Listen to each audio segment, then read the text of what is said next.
This is Mark and Charity's Coffee Podcast. Mark and Charity Coffee Podcast, Wednesday, December 6th today. Hope you're having a great day. Managed to survive turkey bingo last night. Not sure everybody else did.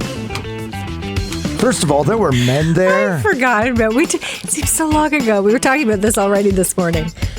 I'm glad you survived turkey bingo. I didn't know there were going to be other men there. I was told it was myself and 120 women in my demo. Sorry. All out there ready to shake it up. But when was it? When did you... It started at 7. You messaged me at 7:45. Which was the first intermission. I'm killing it in the demo. That's what I got from her. Killing it. They are eating out of the palm of my hand. I was smooth. I have no doubt. Who won? Absolutely. Who won the turkey? Or did several people win? Was it one people. Big winner? Or No, because you had to fill the card. Yeah, well, that was the last game. So the first 5 games went, and then we had an intermission. Was it just a line then for the first 5? The first game was 1 line. Second game was 4 corners. Third was 2 lines. I don't feel so bad then for that woman who had the 1 line. No. And then, you know what happened? Because a woman called 1 line when it was the full card. Yeah. Okay. I didn't understand that you had done that earlier in the night. The full card. Well, then I can understand the confusion. Charity, the first card was like the 10th game. It went on for 2 hours. It was enormous. It wasn't just one game of a full card. The person who got the line, could they still win the full card? Yeah, but I wouldn't let them. I would shame them. Oh, my gosh. Like, you're out. Like, you call premature at bingo? No, there's a whole culture there. No, I mean, if they won the line in the very first game, right? Could they win the full card at the end of the night? Well, sure, of course you could. Okay. Yeah. Same person could win every game. It doesn't matter. You just clear your cards and start a new game. No, that's what I was asking. Yeah. Oh, my gosh. Yeah, for sure. Oh, for sure. Well, then there was no need to shame. Yeah. Here's where the shaming took place. What if 2 people yelled bingo and had bingo, but there's only 1 gift card? Oh, what happens? I didn't know. Then they draw playing cards. Highest card wins. Oh, okay. So the poor person who got a bingo gets nothing. If they drew a lower card. I felt awful. I thought that was terrible. You know what? I thought people should have delved into their purses and hand that person some money. If you don't come in first, you come in last.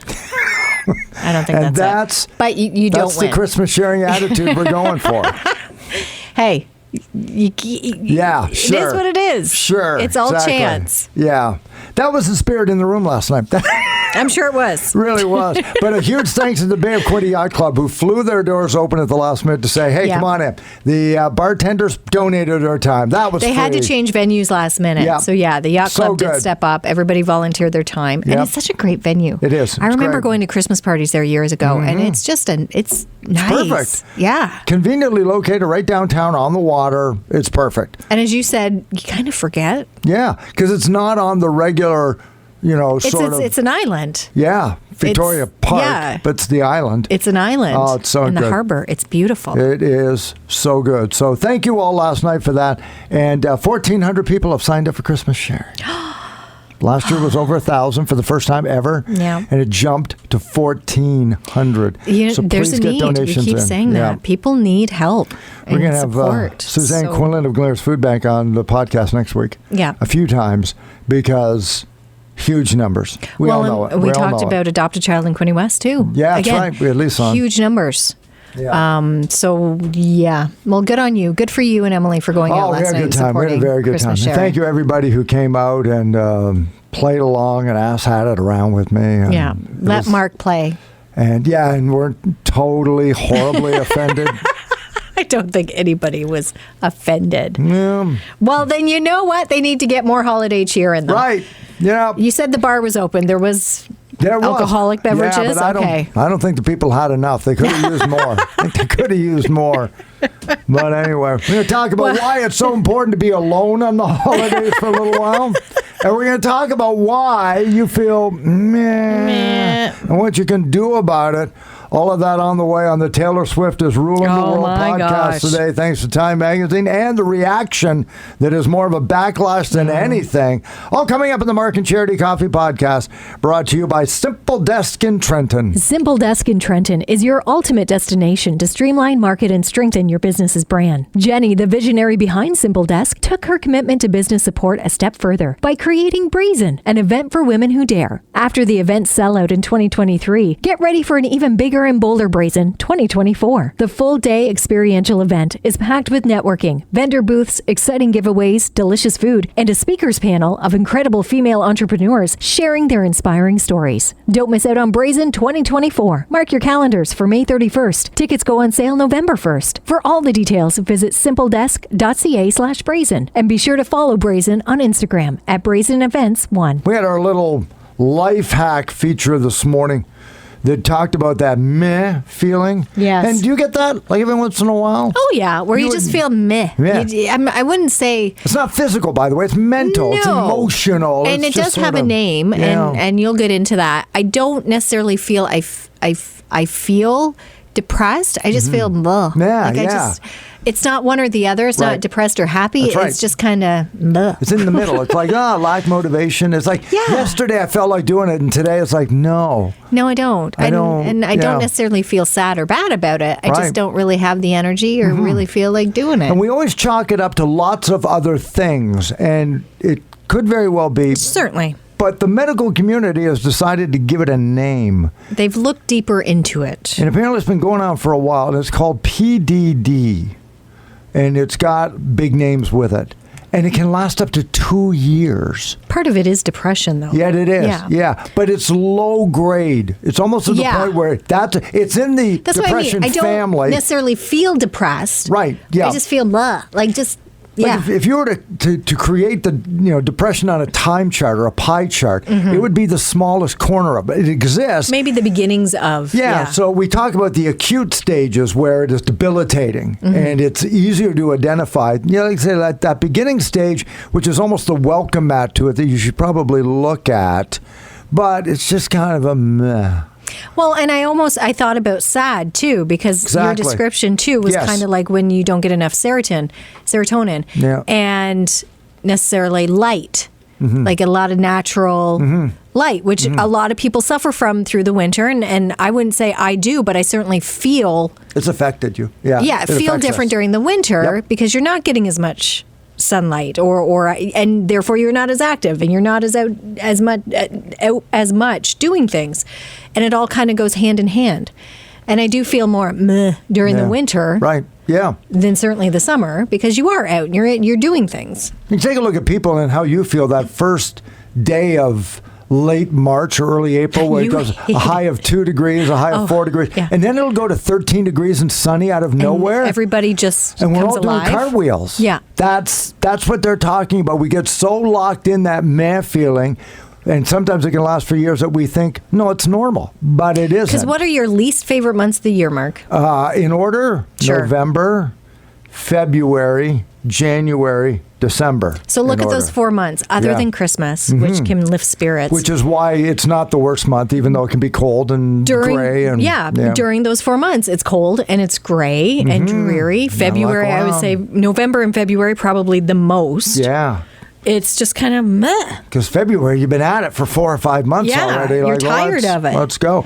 So if you feel like that, then now there's an actual title for it. While I would not ever say that we of us in the area, some of us who struggle to find a doctor, would waste a doctor's time with it. What I am saying is that if you start to feel it, or if you're sort of like, I kind of know what you mean, and you've already got a doctor's appointment, it's probably worth mentioning it, because what the study said is you might want more serotonin or melatonin or something that would mimic the effect of sunlight on your body.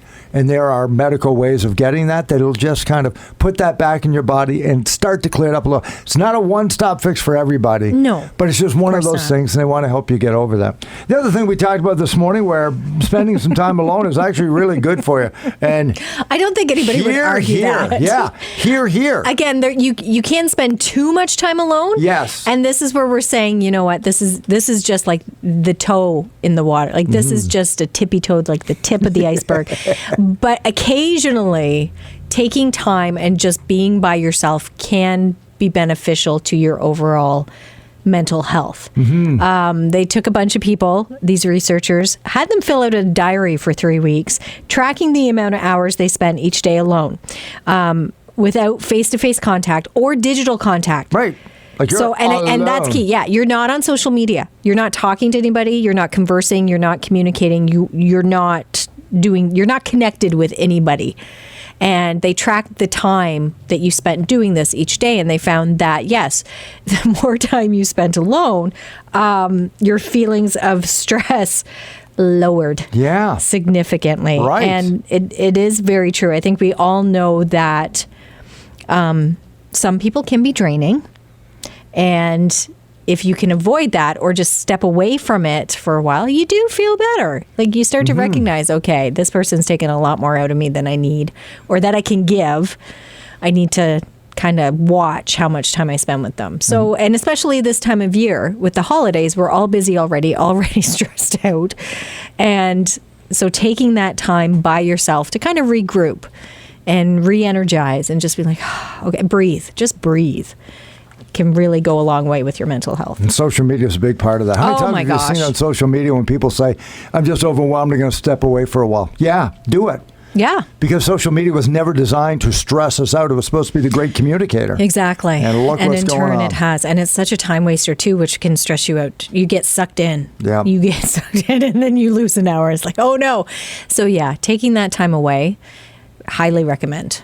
Number one stress on social media today is if you're tired of Taylor Swift, look out. It's her world, and we wake up in a Time magazine made her the person of the year. Again, and I know it's getting tiresome for some. You can't get away from it. So we do have to talk about, and quite honestly, I'm not at that point yet where I don't want to, but I know some are. But the Pulse again today, all about Taylor. She was number 5 on Forbes' most important person in the world, right? Like the most Forbes magazine. Yeah, Forbes magazine, number 5. So she didn't top it, but it was political and the other 4 women money people ahead of her. Yeah, ran the World Bank and ran countries. Okay, she was the only musical artist in the top, the highest ranked musical artist. Because what did I say? Beyonce was 46 and she was the next musician or singer on the list. So there is a bit of a gap. Like Taylor has just gone crazy. And then, as we talked about yesterday, Time announced, of course, their person of the year. I was right. It was Taylor. Yeah, I lost that. But Barbie was second, not a close second.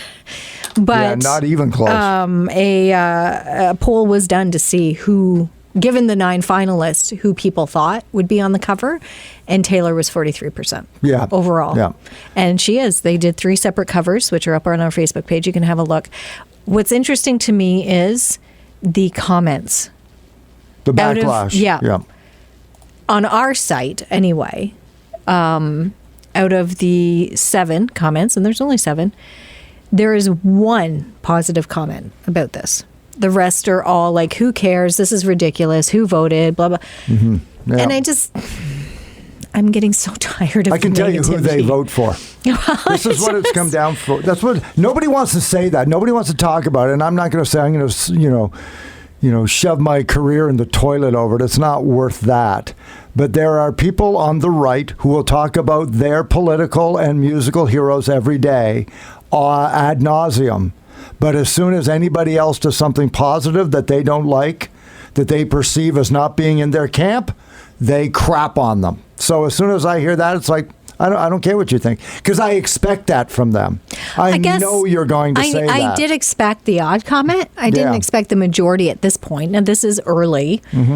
We're recording this early in the morning, so who knows how the day's going to go. We'll see what comes out of it. Yep. But I am a little surprised just because it's Taylor Swift. Like, really, guys, are you surprised?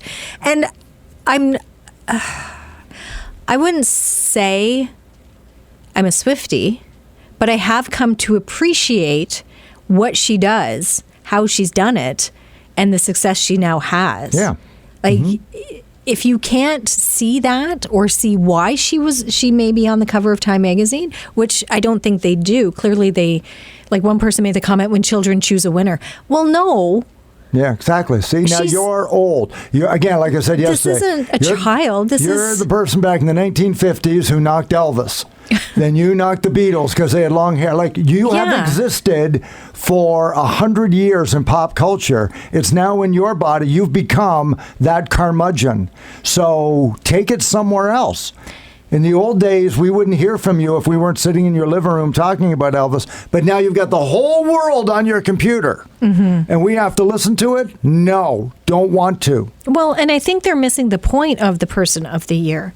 It's, yes, somewhat of a popularity contest, but it's more influential, I would say. It's the newsmaker of the year. Exactly, the newsmaker of the year. And she has made a lot of news this year and been incredibly influential around the world, not just musically, with everything she friggin' touches. Everything she does gets a reaction.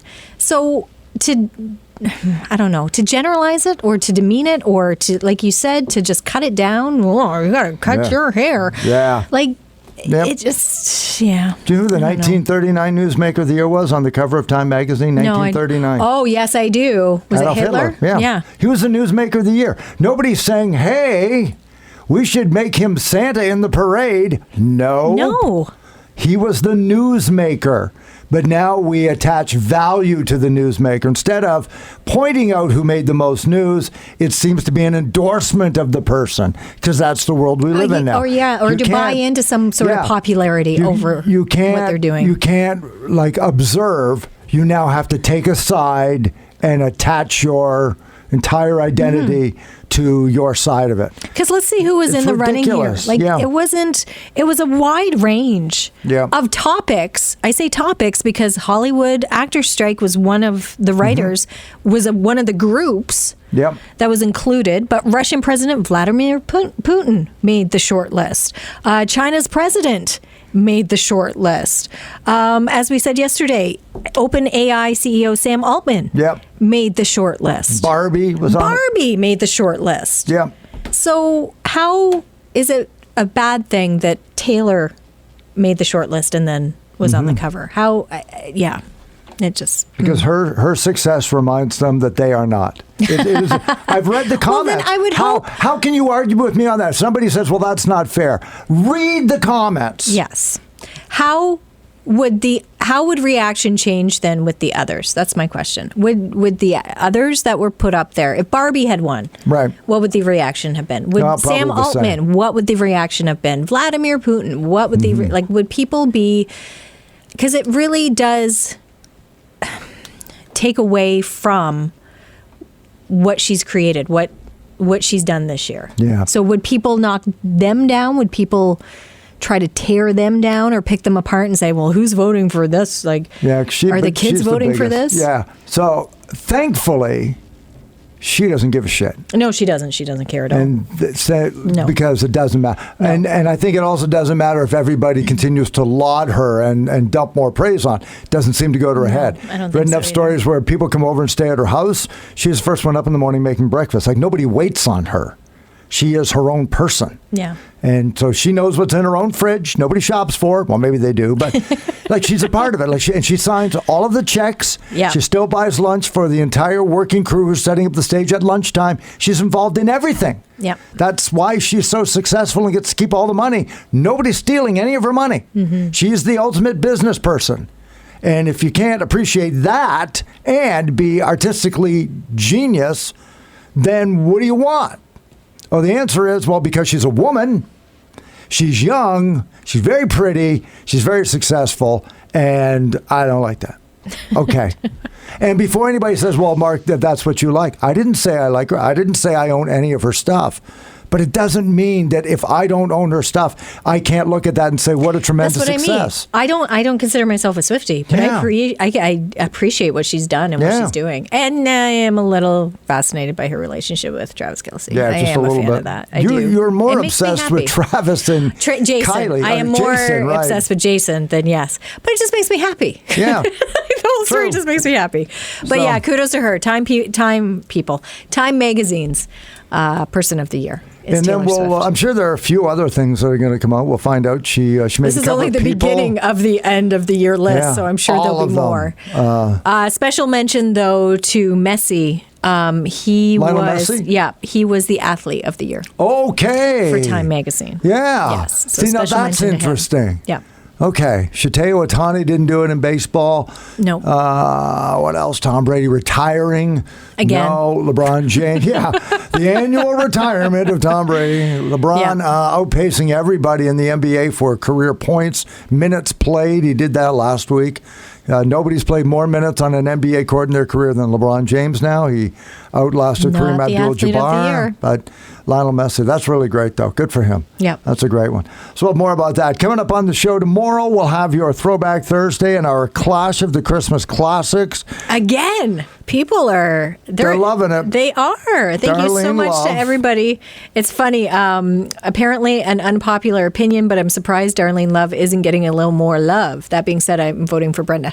Yeah, that's what somebody said. True. Somebody is voting. Yeah. Because Brenda Lee, who is now 79, She's Rocking Around the Christmas Tree is number one on Billboard. Not just the number one Christmas song, it's the number one on Billboard overall. Yeah, top 100. And makes her the oldest number one superstar ever at Male or female. 79. Yep.